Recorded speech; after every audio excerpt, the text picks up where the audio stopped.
الله أكبر الله أكبر الله أكبر لا إله إلا الله الله أكبر الله أكبر ولله الحمد.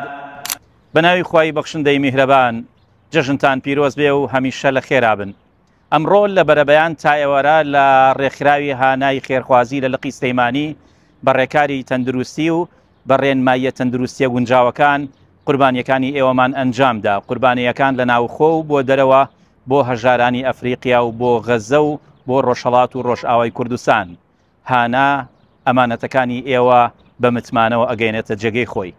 بە تاریکی بەرەبەیان دەستمان پێکرد و بە تاریکیش کۆتایی پێهێنین تا درەنگانێکی شەو لە خزمەتکردن تیمی هانا لە لقی سلێمانی بەردەوامە بین. ئەمڕۆ زیاتر لە 4,000 کیلۆ گۆشت دابش کراوە.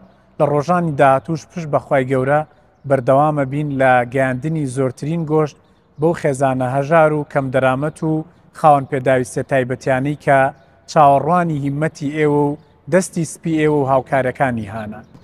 هەر لە بەیانی تاکو ئێوارە ئێمەش بە شێوازێکی ئیداری و سیستماتیک ئاڕاستی تەواوی خێرخوازانمانە کرد بە شێوازێکی جوان هەموو ئەو خێر و خێراتانەی کە ئیکەن بە بەرچاوڕوونیەکی باشتر ئاراستەمان کردن بۆ باشترین اختیارەکانیان و هەروەها ئەمڕۆ زۆرترین بڕی پارە و داهات بۆ غەزە و هەروەها بۆ ناوخۆ و بۆ خوشکبرایانمان لە ئەفریقیا هاتووە.